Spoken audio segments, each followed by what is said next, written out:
Welcome to the Fintech Founder Journey, where we explore great fintech products, great fintech businesses, and great fintech leaders. I'm your host, Mike Scott, and I'm also the co-founder and CEO of Nona Digital, an expert firm that accelerates product development for fintech and blockchain scaleups. In today's show, I'm joined by Stephen Young from NFTfi, and we're going to be talking about his journey building a leading NFT lending platform. Today's episode is sponsored by Nona Digital. Working with us to accelerate your fintech product means you get access to our expert product squads that cover development, UI and UX, product ownership and architecture, and that have been building products together for a very long time. You get the benefit of a 40-person studio that is big enough for no key person dependencies to exist, but small enough so that you're always close to one of the principals. And you get the benefit of our reusable component library, which basically means we're often able to build our product faster than anyone else could at a comparable standard. As one of our clients said, Nona is the type of business that paints the back of the wardrobe, because if you want to be the best, that's the sort of thing that you do. To get in touch with one of our principals or myself, head over to nona.digital to book a call directly. And now onto the show. Today, I'm joined by Stephen Young, who's building something really interesting and in a space that is now gaining a lot of attention, finally, the NFT space. Stephen spent a lot of his earlier career with Allan Gray, a massive traditional financial services company in South Africa, where he held multiple roles across technology and digital marketing. He spent some time with 227, which was one of the first companies that I saw to use banking feeds to help people manage their finances better. And this was way before open banking. I was actually one of their first users, funnily enough. He helped CoinDirect in their earlier days as chief product officer, and it's safe to say that he's been around Web3 for a decent amount of time, which has led him to his current focus as the founder and CEO of NFTfi. NFTfi is a simple marketplace for NFT collateralized loans. What does that mean? It means that they allow you to put up your NFT assets as collateral for a loan, or to offer loans to other people on their NFT assets. Welcome, Stephen. It's great to have you on the show. Thanks for making the time. Hi, Mike. Thanks for having me. Looking forward to it. Cool. Let's jump straight into it. So let's start with kind of like your genesis story. You're working for a pretty traditional financial services company, Allan Gray. They're a great company. I know lots of people there. They have a great reputation, but they're pretty sort of traditional, right? They know what works. They're old school. They're very good at it, and they just keep doing that. Today, you find yourself quite far away from that, building an NFT lending platform. That's a pretty massive shift from most Allan Gray tenured stuff. So just give me the genesis story of how did you find yourself from that world and now all the way into this world? Yeah, so it is quite a big shift. I have to say, if you're going to work for a corporate in South Africa, Allan Gray is probably the one to work for. So I was very happy there. But I do have this little bit of a rebel, adventure-seeking, risk side to my personality. So it was, when I initially started there, they started doing all of this tech in-house. So it was kind of an exciting journey to be part of. But once that was kind of established, I started kind of getting a bit itchy and wanted to do something new. And that's kind of when I left Allan Gray actually to go to 227. And then I was there for a few years, and then 227 got bought by Old Mutual. And then I was like, well, if I'm going to work for a big corporate in South Africa, I'd rather be Allan Gray. So I went back to Allan Gray. So I've always had this kind of itch entrepreneurial. I've tried a few other things myself in the past. So then in 2016, 2017, I really got into crypto. So I got a super deep interest in it after I basically, end of 2016, spent my bonus on buying some crypto, and then just kind of went straight down that rabbit hole. And for a long time, was trying to get Allan Gray to start looking at Bitcoin and other cryptocurrencies as potential investment vehicles. But obviously, they're a very kind of traditional asset manager, value investing. There's no discounted future cash flows on Bitcoin, so it didn't really fit into their worldview. So eventually left there, and that's kind of where I ended up in CoinDirect.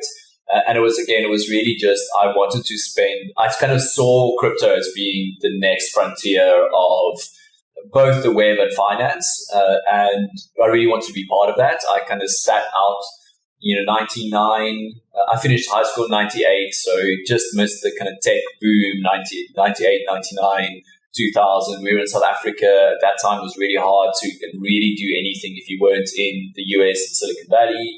And then this whole crypto Web3 thing really felt to me like the same thing again back then, and I didn't want to sit it out. So left, co-founded, started at CoinDirect, heading up product over there. Was there for about 18 months. And then when I left there, it was just after the super intense exchange wars in 2017, where everybody was launching an exchange and was very burnt out, took a little bit of time off. And then at the end of 2019, spoke to one of my friends who used to be my co-founder now, Mads, about just kind of Ethereum and the prices. And he basically said, I've got a bunch of crypto kitties. I think Ethereum is going to do well. So I want to long Ether by leveraging my crypto kitties. And so basically that conversation ended up with NFTfi. So that was so. What year was that when you had that conversation with your co-founder about CryptoKitties? And that was when was end that? 2019. So it was Cool. early December 2019. I was on the way back from Thailand. I'd taken some time off, spent a couple of months in Thailand, living in an Airbnb, and then on the way back from there, in the airport, I had to kind of like figure out how do I pay the bills for the next couple of months. Crypto was, I think it was $200 for Ethereum, $300 for Ethereum. Then I don't want to sell any. So I was looking for a way to kind of leverage some of my crypto without necessarily having to sell it at the bottom of the market. And that's kind of what sparked that conversation. And then this was all pre all the NFT mania. So you could have bought, I think, $800 for a CryptoPunk back then. The floor is just for the listeners who aren't into now. NFTs. Just for listeners who aren't NFTs, what's the floor price for a CryptoPunk now in dollars? I can double check quickly, but I think it's roughly 300,000 now. So there we go. So $800 to $300,000 for the floor price. So that's the cheapest. That's the cheapest entry point. And I think it's a really good point actually to make, is that you were building the stuff and looking at the stuff in 2019. It was far before the hype, right? So you were building with a vision in mind. And I think this is the critical thing, is like, we're a product development company, so we're getting every day, we're getting people saying, I've got this NFT project, let's build this NFT project. And that's fine. They might work, they might not work, whatever. But having this vision in 2019, when people were laughing at CryptoKitties as a joke, was a pretty big product vision. How were you, in fact, let me take it back a step. Let's just paint the picture quickly. So before I ask you the question I was about to ask you, just give us a quick rundown of what the business looks like. Tell us how big the team is, how much have you raised in funding, what's your sort of traction. Stephen's probably going to give you total value locked up, TVL. He'll explain what that means in a minute, because that's a big traction indicator for DeFi. But just give us a sense of what the business looks like today by whatever metrics you're comfortable sharing. Sure. So if you look at, so we're a peer-to-peer marketplace. So basically borrowers and lenders meet. So we don't do the actual the actual underwriting. And then in terms of loan volume, we started off, back early in Jan, that we launched in June 2020 were the first loans we were doing, and we were kind of doing $5,000, $10,000 dollars a month in terms of loans. And then things really started picking up. So we've been growing on average around 80% month over month. We've done 3,485 loans, total value of just over $55 million US. We are in the first 15 days of January, we've done $14 million in loans. And to give you an idea, our previous record was in December, which was $9.5 million in loans. So it looks like we're going to be up again 70 or 80% this month. So that's crazy. So really rapid growth. 80% month on month. It's crazy. Funding, you've taken some funding. I think it's $5 million US, if my memory serves correctly. 5.9 million. Yeah, 5.9 million US. And when did you raise the last round? I know you've done it in a couple of rounds. When was your most recent raising? Yes, we did. We closed the first round in Jan, and then that was $890K, and then we closed again that was in February, and then we closed again in roughly September, and that was for $5 million. So your first round was in 2021 January, is that right? Yes. But we'd obviously been kind of raising them since like November-ish, October, November. And what was the process like raising funding for this incredibly misunderstood and nascent technology? I mean, what was your experience, right? I mean, now raising funding today is probably pretty easy because everybody knows what it is. But take it back to when you were raising or when you started raising, you were probably having to educate a lot of people as much as pitch to them, which is always a very difficult thing to do. So was that your experience, or were you finding that actually there was some private equity or venture capital money that actually understood what you were doing? Yeah. So actually never really had to explain too much to people. So very early on, got an intro through Jonathan, who's now my co-founder. At the time, he was just an advisor for us. He introduced us to some people at Balancer, and then Fernando at Balancer introduced us to some people at CoinFund who were one of their investors. But Jake Brookman at CoinFund was super deep into NFTs. He's an artist himself. He minted a whole bunch himself. So he was watching the NFT space. So I never really had to educate him too much. And then through them, we kind of met a few other people. So luckily, everybody in the first round had already seen the NFT kind of craze. Like Andrew Steinwald from Spermion was also one of them. Roam from Dapper Labs, he was one of our angels. And Dapper Labs obviously built CryptoKitties in the first place. They've done NBA Top Shots now, the Flow blockchain. So, and then Animoca Brands was another one of our early investors, and they're obviously super deep into NFTs. They've got all of their own NFT projects. So that first round really was super crypto native VCs who already saw the NFT space. That was actually a filter for me. If somebody asked me to explain to them what NFTs were, then I just didn't really bother taking the call, because I just didn't think, because what we were doing is one step further from buying that NFTs are a thing, right? So you need to now say, okay, NFTs are going to be a thing, they're going to be huge, and they're going to be usable as collateral. And I think for me to have sold that whole story to VCs when they haven't bought into NFTs in the first place, I think would have been too difficult. And I also don't think those were the right investors necessarily for us. In that first round, we wanted people who believed. I think there's a lot of wisdom in that, actually, and I got to be careful with the statement because it's not a blanket statement. But I think if you have to explain to your investors the industry that you're in, the vertical that you're in, they're probably not going to be a good fit. And I will accept there are going to be exceptions to that rule. But for the most part, if you've got to explain the entire vertical, I mean, you're just going to be such a hand-holding piece. It's going to be even more draining than it is raising capital. And I think that there's a big lesson to founders these days. Look, if you're doing traditional fintech or traditional stuff, it's probably not going to come across your plate. But if you're starting to dabble into Web3 or fintech with some DeFi elements, it's a very real part of it. So, look, there's a lot of misunderstanding. There's a lot of shit talking about NFTs, a lot of hype about NFTs.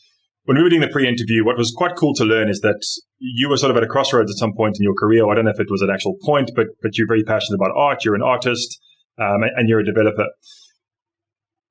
I still struggle when people say this, but I'd like to just tackle it straight on. Like, there's a lot of people that say NFTs have got nothing to do with art, right? It's a capitalist movement. It's got nothing to do with art. And I'm just going, but hold on. There's so many use cases with art.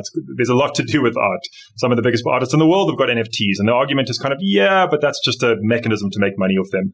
As an artist and a developer and someone that's now running a for-profit business in the NFT space, how do you think about the intersection between art and NFTs? Because NFTs are not art and art are not NFTs. There's an intersection there, which is, I think, a very strong fit. Yeah. But how do you think about the intersection between art and NFTs, specifically with art? So I'm not talking about other things that can be NFT'd. Yeah. So I think the important thing to remember about NFTs, so the fact that they're called NFTs is just a side effect of the fact that the first tokens we did were fungible. So cryptocurrencies are fungible. So we then defined NFTs as not fungible. But if you actually think about it, tokens as a whole, the broadest definition of tokens actually are non-fungible tokens. And then fungible tokens are just a subset of those, of that bigger universe, right? So I would just bear that in mind, right? So NFTs are very basic, primitive. All they really mean is a unique digital thing that somebody can now own. And that's as far as like the NFT goes. Right now, what you're seeing is a lot of collectibles and art.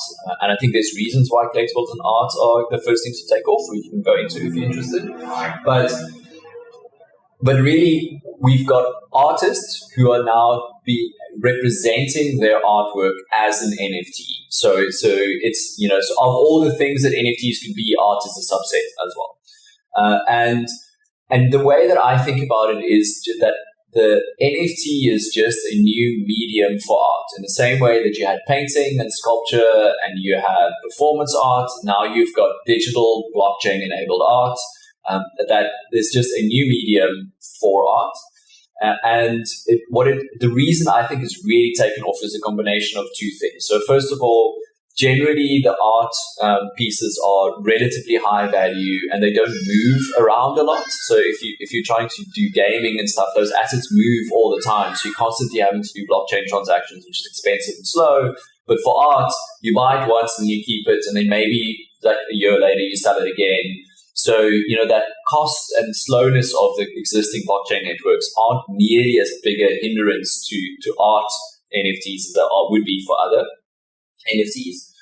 So that's the one side of it. So the technology actually is mature enough to handle art and collectibles. And then the second part of it is that there's this huge latent demand from digital artists who've just not been able to actually make a living as an artist. So a lot of digital artists, what they do is they make digital art as a way to get onto the radar of movie studios and advertising studios and all of these kinds of things. So they're essentially doing their art for free to get attention, to be able to get a commercial gig so they can pay the bills. Now, what NFTs have allowed people to do is to actually say, I've produced this digital piece of artwork. I'm marking this as the original that I want to sell as an original piece of work that can be owned, one of my original pieces of work that can be owned. So for me, I think that's where the NFT space and art space mix. And, if you want to make digital art without having to sell it and not make, you don't purely for the art and then just don't mint it as an NFT, keep it on your hard drive. Like, it's nothing stopping you from doing that in the same way that, if I paint, so I do oil paints, but I'm not selling my oil paintings for $300,000 at a time. I do them and I stick them on my wall, or I just stick them in the garage because I'm not happy with the way they turned out. But, so I think this commercial part of it is if you want to have people earning a full-time living from being creative and making art, it needs to be a commercial aspect of it. You have to be able to pay those bills. And there's also, and just correct me if I'm wrong here, but I think a lot of people don't understand that one of the reasons, in addition to what you've said, that I think it's taken off for artists is the trail commission, effectively trail commission. So built into the technology, just for the listeners, if I'm an artist and I create a CryptoPunk and the CryptoPunk gets sold for $10, there's a set percentage that I get of that. And then when it gets sold again, I get that same percentage again. And when it gets sold again, I get that same percentage again. And now these CryptoPunks are worth $300,000. And as me, as the artist, every single time it's changing hands, I'm getting that commission. A lot of people don't realize that. So every single time it changes a wallet address, that creator, that artist is getting a piece of that pie. And that's unprecedented in the art world, right? So all the things you said, 100%. I mean, yeah, and I think also a big problem in the traditional art world actually is that most of these artists are selling all of their original works before they're famous, right? So they sell them to collectors for next to nothing because they need to pay the bills, and then 6 years later, all of a sudden they're popular, and then that artist sells it for $20 million, and the artist doesn't get. So the collector sells it for $20 million, the artist gets nothing. Which is now being fixed with the NFT side of things. And it's great because it's almost like a crystal ball, right? Because you're saying, hey, you can create it now. There's nothing you have to do. If it blows up, you're going to get a piece of the pie, which is awesome because let's take an extreme example. Like how could Picasso know that his paintings were going to become worth so much value? Like you just can't, right? I mean, how many people try to get it right? So it's pretty awesome. And like the other thing we're seeing in the NFT space, which I think is pretty great and really makes me kind of, warm and fuzzy, is that you're seeing a lot of these sort of newly minted millionaire artists who have made massive amounts of money very quickly. What they're doing is they're plowing a ton of that money back into NFT space to support other up-and-coming artists. So it's really built this enormous community. And, I'm not deep into NFTs, but I understand it enough to know that the NFT innovation is actually an innovation around community building, not around art or what have you. There's this beautiful stuff going on there. So I think what you're doing is great, because someone that I know who's very wealthy, very successful, and someone that I look up to, he sort of says, Mike, the plumber always gets paid. Like, build infrastructure that's not sexy, that is like, people are not going to talk about it in terms of like the cool front end thing, but everybody's going to use it. And what I'm seeing you doing here is going, hold on, here's something really cool. A lot of people are going to use this. I'm an artist. I can see this is going to support artists. But what are the things that need to exist to make their lives easier and better? And what are the things that need to exist to support this ecosystem? And you've gone ahead and you've built something like this. And now you're being rewarded for it. I mean, 80% month-on-month growth is just ludicrous by anybody's standards. So, hats off to you, A, for having the vision, but B, for not trying to get on the front end and get all the glory, but actually building the rails to make this thing possible. And I think it's early days for you. Look, I want to ask you probably quite a weird question, but the date today is Monday 24th. It's 8 p.m. Australia time. And there's been a fucking massive crash in the crypto market, right? There's been a huge sell-off, a huge correction. Yeah. We're not going to talk about crypto prices. We're not going to talk about crypto predictions. What I want to ask you, though, is you're building a business. You've got a legitimate business that has to make money, that has got all sorts of usual business problems. You're not doing this for free, and you're also not doing this as a sort of not-for-profit venture. This definitely affects your business, I'm sure. But so I guess my first question is, how does this affect a business like yours? When the markets are going bananas versus when the markets are really under pressure like they are right now, just straight up question, what impact does it have on a business like yours? And number two, just in general, what is it like running and building a business that is centered around such a volatile, let's call it, economy? Yeah, so I suspect NFTs are going to be a little bit separate from the general DeFi market. So if you think about crypto up to now, it's been all about currencies and trading and yield, right? So when the prices are going up, all of the DeFi protocols do well, all the yield-bearing protocols do well. When prices tank, then everybody's panicking, people aren't trading. So the reason to use DeFi protocols is very much tied to what the market is doing right now. I think NFTs, especially, one level up from us. So we are more, again, finance, but, NFT projects like CryptoPunks and Bored Apes and all those kind of things. Yes, there's some sentiment around it, but actually, Bored Apes is another collectible project. They build really, they have cool artwork, but then they also do cool concerts, and you get into clubs if you own them. There's a whole bunch of stuff that you get from being able to use it. Those things are as useful today with Ethereum going down 20% as they were last week with Ethereum being higher. Right? Yeah. So it's just, they're useful for real world things that's not so tightly tied to how much are people trading, what's the actual value. So I do think at some point you're going to see these things actually spreading in the same way that, not every company that uses a computer's price drops if Microsoft's price drops, right? But in the early days, all tech moved together because they were all kind of lumped together and people were investing in the category as opposed to individual kind of segments inside the category. So I think over the next 2 years or so, you'll see that diverge quite a lot more. So that's just on the NFT side. Obviously, on our side, we are very kind of affected by markets. A lot of our loans happen in an Ether. So when the price shoots up a lot, sometimes the value of the actual NFT doesn't keep up. So then you see defaults because the loan value is actually now worth more with the growth of Ethereum than the actual NFTs were. So we saw that there was a big run up from, so I think it was $200 to like almost $2,000 over the course of a couple of months. And we saw quite a lot of defaults during that period of time. Then obviously the other thing that happens is these assets are priced in Ether. So a lot of people think about how much did you pay for your CryptoPunk? They'll tell you how much they paid in Ether. They won't tell you the prices in dollars.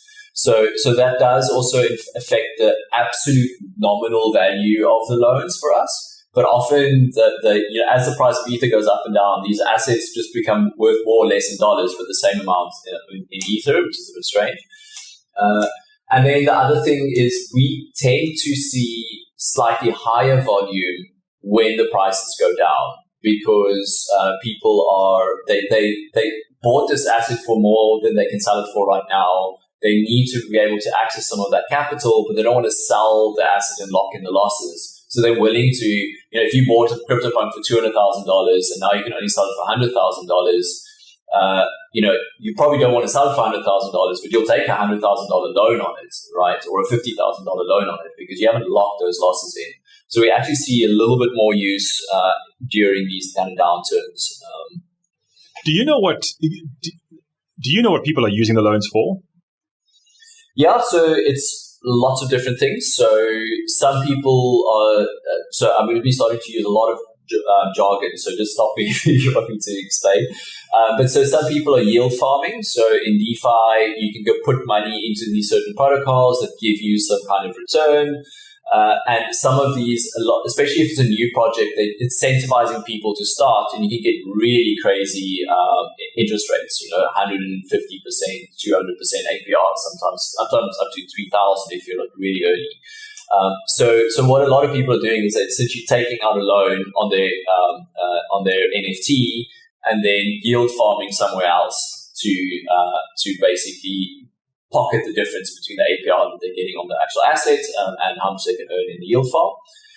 Other people are so there's a lot of these kind of play to earn games. So one of our users, he plays a lot of wolf game, and the wolf game basically you've got wolves and sheeps, and you like farm wool, but wool is a cryptocurrency that you can then sell that you can also earn yield on.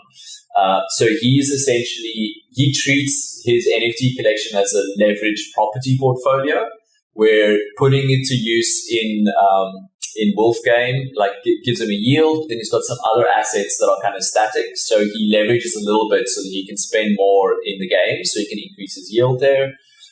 We've seen other people that are just normal crypto traders. We've got people who, one of our users lost their job during COVID, happened to get a Beeple for $1 in the initial drop. It was worth $50,000 a couple of months later. Took out a loan on that to pay the bills while she was looking for a new job.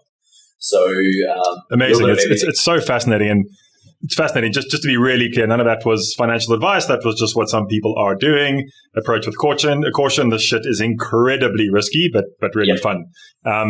And we've seen that a lot, aren't we? We're seeing sort of really interesting ways of collateralizing different things, taking out loans in really intuitive ways, and then going and putting them to use in extremely high yielding assets, but obviously not without their risk. And it is interesting. I've been sort of really getting deep into what I think the fintech and the DeFi and Web3 predictions are going to be for this year. And I won't go into that now, but one of the really interesting things that I heard on one of the podcasts that I follow was, the banks have been able to see money flowing out into crypto.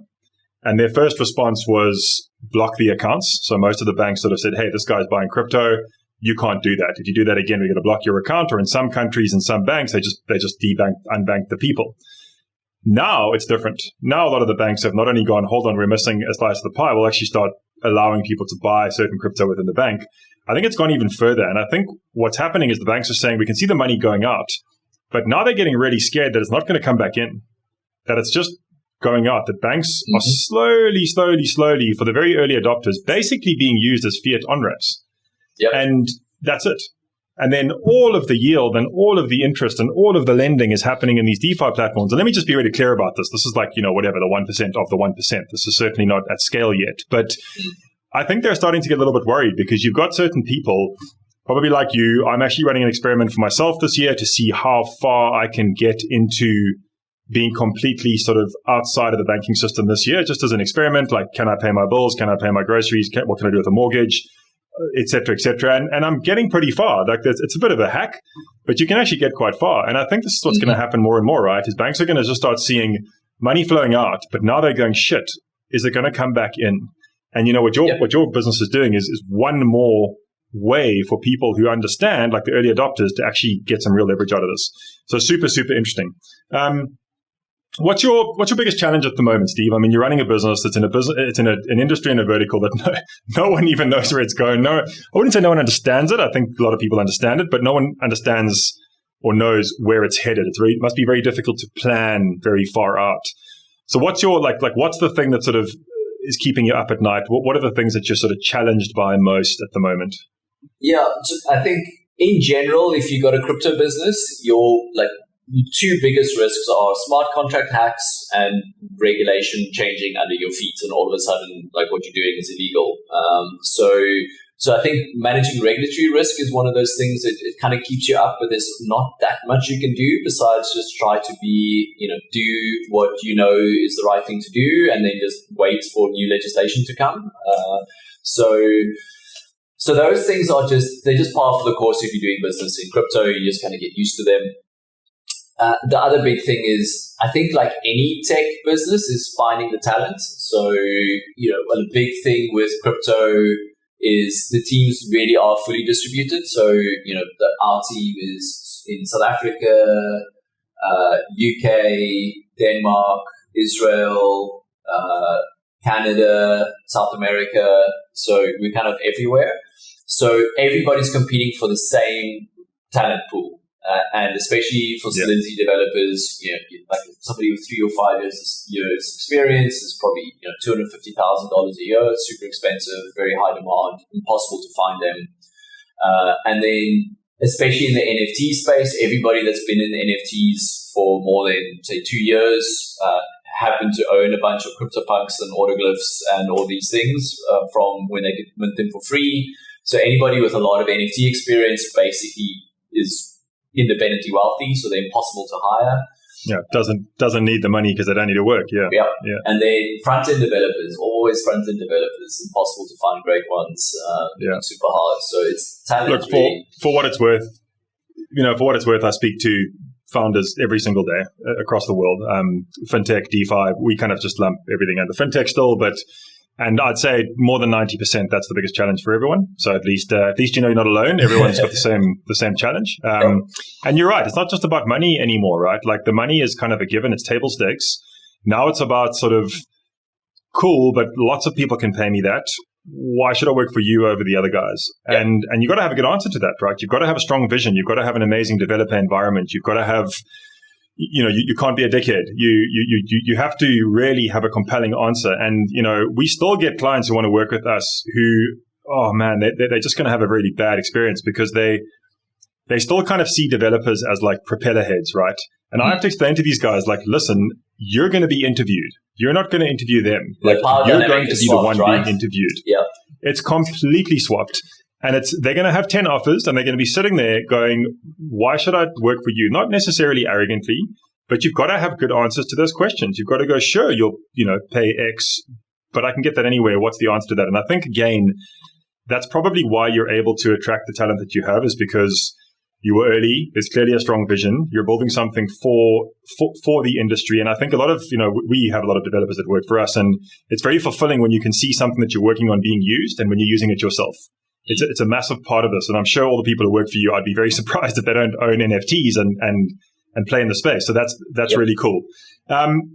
What are you predicting for the year ahead, 2022, in the Web3 space? And I'm not interested in prices. I mean, you can go there if you want, but I'm more just interested in like, what do you see playing out in 2022 as specific or broad as you want to make it across the Web3 space, obviously including NFTs? Yeah. So I think, prices are super difficult. I think the whole crypto market is kind of going through a bit of an adolescence where it's not quite as separate from the rest of the financial system, filled with people who buy it for the long term. It's more kind of becoming part of the global kind of macro narrative. So it becomes much harder to say what's going to happen because there's more variables that impact that. So I don't tend to think about that too much. In the Web3 space, I think what you were saying earlier around the fact that NFTs and social tokens, it's almost like tokenizing culture and tokenizing ownership to a club or membership of a group. And I think you'll see that expand and continue. So I think things like Bored Apes are going to be really interesting. I see there's a few people who are busy doing real world use, like adding real world utility to the NFTs. So Kevin Rose did that recently with his Proof podcast. So if you own any of their NFTs, then you see it earlier. You get access to information that everybody else doesn't have. Gary Vaynerchuk's doing this with his VFriends, where each one of them gives you a different real world benefit. VFriends is actually one of the most popular projects on our platform, so there's clearly a lot of value in there. Wow. So I think you're going to see that doing done really well. So I think you're going to see that trend carrying on, where NFTs are a mechanism to do something for a community in the real world. So it's going to become part of creatives and content creators' arsenal in the same way that Twitter and Instagram are part of their toolkit. Tokens and NFTs are going to be part of everybody's toolkit. So you're going to see lots of people are going to come in and do money grabs. So you guys are building a very focused piece of the infrastructure, and that's great. You guys are focused. You're doing one thing. You're doing it very well. It's so early, right? The infrastructure has not been built yet across this industry. We don't even know what we don't even know yet. But do any pieces of infrastructure jump out to you and just go, man, like if somebody's going to build this piece of infrastructure, it's just so deeply needed in the space. You guys are focused, so I'm sure you see things all the time and you're tempted to get distracted, but you don't. What other pieces of infrastructure do you think are sorely lacking in the NFT space today? Yeah, so I think some of it is just basic L1, like layer one blockchain stuff. Ethereum is slow and it's expensive. We need better scaling. Ethereum itself needs to be faster. You're seeing new NFT ecosystems developing on Tezos and Flow and Solana because they're faster and cheaper, so they're suited to more gaming type use cases. So I think in general, just base blockchain speed, because NFTs really are almost the first real mass adoption possibility for crypto, right? Like, how many people, of 100 of your friends, how many of them are really into finance? Like, very few of them, right? So it's not the most common thing. And DeFi is just finance, right? So you're never going to have mass adoption of people figuring out like yield farms and where you're going to get the best APR and all those kind of things. But you can see the mass adoption of owning a piece of history for your favorite artist. Like that's definitely much more broad, and we need to scale. We need to make things simpler. We need to make things easier. So that's like a huge one. The other one that's a bit more technical is actually getting metadata for these NFTs across all of the projects, across all of the chains, mixing on-chain data versus off-chain data versus it's actually a really tricky problem. So a lot of startups, we spend a huge amount of time just being able to get the right information to show on the screen, which, in any normal world, that should just be a simple API that you can do. But because everything is so new, you're kind of coupling these things together. So those kind of these layers that just make it easier to build apps, I think is going to become a much bigger thing. And then I think we probably need a few simpler platforms that are geared towards creators that aren't technical, that aren't artists necessarily, like the Instagram for NFTs, essentially. Like, how do you make it super easy for any average person to sign up for an account and mint a bunch of NFTs to give to their users? I think that's going to be a big piece going forward. And it looks like, just last week there were some massive announcements, right, with Facebook, and you named the company basically last week. Some of the biggest companies in the world announced some serious moves into this. Yep. Just made me think of something that I want to mention it now because I suspect you might see these on your platform. There's very cool little, I think they're a startup still, they're called Particle, and they got hold of one of the Banksy paintings and then they fractionalized it, 10,000 pieces, cool. $1,500. And I did everything I could to try and get one of those, man. I just wanted one of those so badly. I was unsuccessful, but I think it's going to be very interesting to see those particles floating around. And I'll be surprised if you don't end up seeing some of those on your platform, because I think there's a massive cultural draw towards Banksy. And I just love the idea of a friend of mine sort of said this, and I love the idea. I'm not super into art, but I love the idea of, just for the listeners, the Banksy painting was bought for, I think, $15 million or pounds, I think dollars. So it's another level of value. And it's bought in by a foundation. They fractionalize it into 10,000 NFTs, and then you can buy these NFTs for $1,500 a pop. Now, firstly, I do think they would increase in value. But secondly, that's not actually the attraction to me. The attraction was like being able to get a high-res print of the Banksy picture, stick it up in my lounge, and then just know that I own, sure, it's 1/10,000th of the thing, but it's amazing what it does. It's like you suddenly feel a sense of ownership, and that's the community that I was talking about and you were talking about. It's feel powerful, different man. About it's really, really powerful. Yeah, owning something. You feel so different. And it's crazy. And then all of a sudden, you also, there are these gated communities. So now you get into that, and I'm sure they're going to start saying, cool, so if you own one of these Banksy NFTs, you can do this, that, and the next thing in and offline in the real world and the digital world. So it's a fascinating world. And I think people still think NFTs are just pretty pictures that are pixelated being sold for crazy amounts of money. I mean, that is just the surface of it. It's the utility. It's the gated communities. It's what's coming through the infrastructure. It's really exciting. And well done for seeing it so far ahead of time. Thanks. Speaking of time, I'm conscious of time. Sorry, I just want to make one point on what you were saying there. So I think the way to think about NFTs is to think about them as property rights. So for the first time, we've got internet native property rights. So if you think about what happened to China, so they had like more than 1 billion, just over 1 billion people living there. And then, in the 60s or 70s or so, they started like enforcing property rights in a proper kind of way there. And just look how that economy has exploded. And the internet is a nation of 4 billion people without property rights at the moment. And now we're introducing property rights into this internet, like digital nation. And people can actually own things in this digital space. And, and the first thing that they happen to own are collectibles and art, but it can be anything.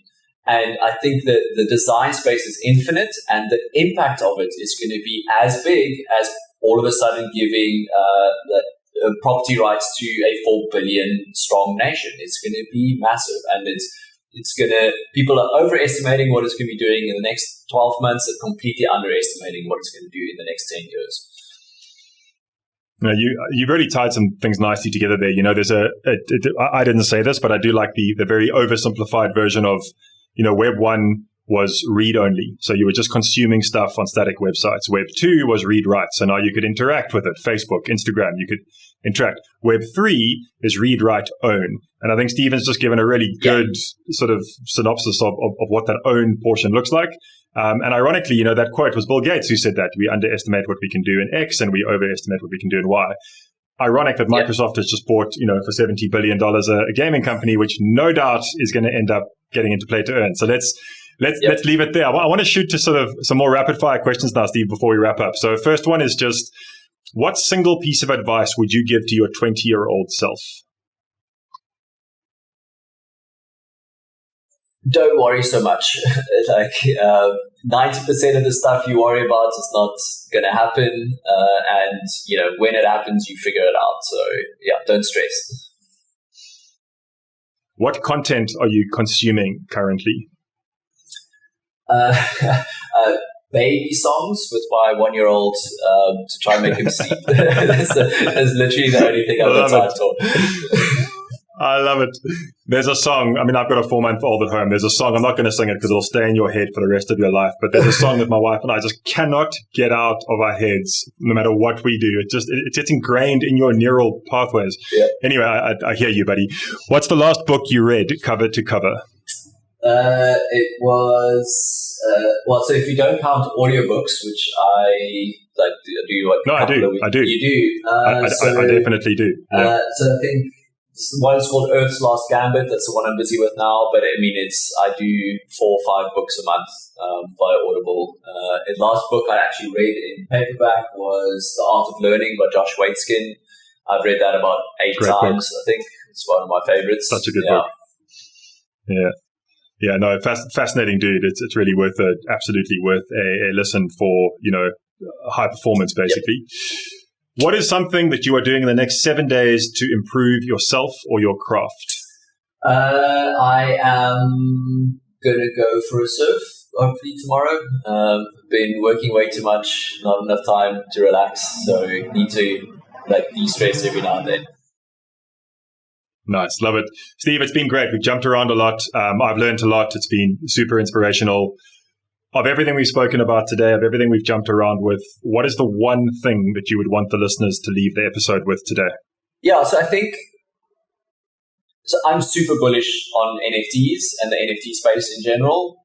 I'm very hesitant to advise anybody to go buy NFTs as an investment. I would really treat it the way that you would treat buying a piece of art. If you don't buy, unless you really know what you're doing and it's your job to do this all the time, you're not buying art for investment. You're buying art because it says something to you, it speaks to you, you want it in your house. And I think, especially given how crazy the prices have gone, I think it's very risky to buy things as an investment right now. I think it's super clever to start dabbling and playing because you want to know how this world works, but make sure that you're not spending money that you can't lose. I liken this to kind of, again, 99-ish. There were lots of stocks at the time in the tech world that were very expensive. Most of them aren't around right now, but you do have Amazon and Google, and tech stocks are massive. So the space is going to be big. There's some projects that are going to be big, but which one is really hard to tell right now. So just be careful.